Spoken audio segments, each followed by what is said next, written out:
pastinya. Namun Lutfi akan ada satu damage yang harus ditelan dengan cukup banyak sehingga dirinya pun harus mengurungkan niatnya.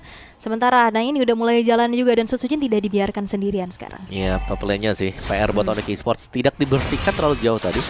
Sehingga masih ada susulan wave yang dikirimkan oleh RRQ Hoshi. Tapi di bagian bawah kayak ada pertukaran. Masih cukup manis bagi Onyx Esports. Mereka masih bisa menahan juga dan lihat bagaimana positioning dari Onyx Esports ya cukup terpecah belah sebenarnya. Karena Lutfi di posisi jauh, mereka butuh Lutfi untuk bisa ngebuka badan juga. Yep. Dan Kiboy kalau lama-lama dari depan juga kayak gini nih. Udah bakal bisa dicicil-cicil. Tapi Ido kali ini ada satu boy ejector atau force bakal coba untuk langsung saja melemparkan satu pemain. Tapi ternyata justru Ido tertinggal sendirian karena follow up damage ini dipisahin sama pemain Onyx yang lain. Yap, terlalu jauh tadi untuk bisa melakukan follow up juga. Dan langsung di clear oleh Onyx Esports. Masih bertahan di sana untuk Onyx-nya. Dan bahkan untuk meternya terancam hilang nih RRQ Hoshi. Iya, Feather Eye Strike dan bahkan kali ini burst damage-nya cukup menyakitkan. Xavero terpaksa untuk mundur dan bahkan terkena Curtain Skull. Satu buah Revitalize pun telah dipop up oleh Kiboy. Yap. Dan Lord-nya sudah mulai spawn juga. Setup lagi-lagi ya. Ini Onyx Esports meskipun mereka top power spike ini harusnya ini udah pick-nya dari Martis buat Kairi level 15. Yap. Sedari tadi. Rose Gold sekarang sudah diamankan juga. Dan ini lane jauhnya sih sama-sama masih seimbang sebenarnya.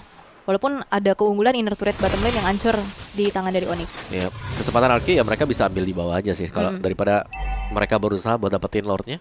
Tapi ya kontes juga masih bisa. Oke. Kiboy. Apalagi retribution dari Sutsujin juga on point dan Kiboy itu dia menjadi makanan yang cukup empuk. Tapi Idok dan bahkan kali ini Asura Aura dan bahkan damage yang cukup besar double kill kembali dikantongi oleh Kairi. 3 pemain secara total dari RRQ Hoshi berhasil dihilangkan. Membuat dari Lord pun terbuka dengan cukup lebar. Menjadi eksekusi yang free tanpa adanya kontes pula yang bisa dilakukan oleh RRQ Hoshi. Ya, dan bahkan Sans langsung melakukan flicker forward. Dia maju ke depan buat flickernya untuk mengejar pemain-pemain tersisa dari RRQ Hoshi. Dapetin Lord-nya tanpa ada bantuan buat Kairi juga. Wah, ini DPS-nya juga udah tinggi banget. Langsung melumat satu buah base turret di arah tengah. Dimanfaatkan waktunya di saat hanya ada tersisa 2 pemain saja dari RRQ dan Onyx. Mereka juga nggak mau yang terlalu greedy. Mereka akan menunggu Lord yang hadir di area bottom lane. Yap, itu dia 3 lane. Mungkin bisa dilakukan, nope. Agak sedikit tertahan ya, terlalu cepat tadi untuk di area mid-nya. Tapi mereka masih bisa mengawal buat Lord ini. Kalau melihat bagaimana EXP-nya masih unggul jauh juga. Onyx Esports, mereka leading di early tadi yang tidak mereka sia-siakan juga ya. Power dari Kairi sampai dengan ya mungkin batasannya sekarang untuk pick-nya. Tinggal bagaimana yang lainnya karena Xavero akhirnya juga sudah mulai jadi, sudah mulai terakumulasi damage-nya dia. Ya, tapi Kairi masih baik-baik aja loh, 902.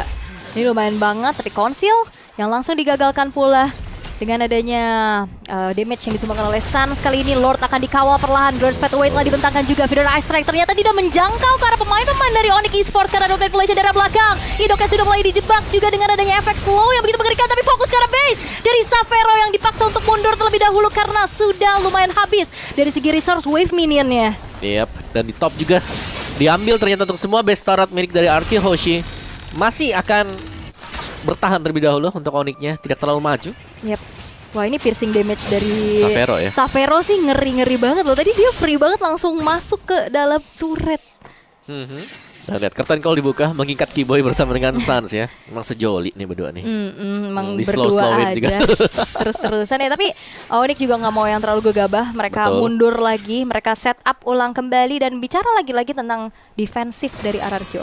Yep. Ya ini berarti tinggal gimana kuncinya ada di Rins. Betul, masih cukup kuat ya. Tapi tadi aku ngeliat Kairi build-nya langsung ke Guardian Helm. Berarti Hybrid sudah times up ya. Oh, udah times up. Udah times up. Waktunya build item defense. Menit 15. Oh, ini udah Defense. ini estafet ya.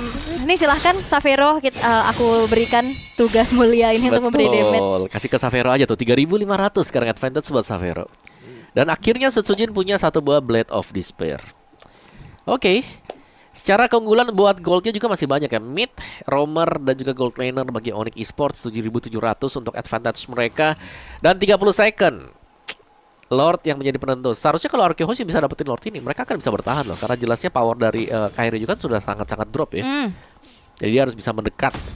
Sedangkan ya tugasnya tangkap Xavero-nya nih. Ada kemungkinan RRQ Hoshi bisa membalikan keadaan. Dan dia belum ada item defense loh, magic dari Onyx tadi. Cuma ada silence rope aja.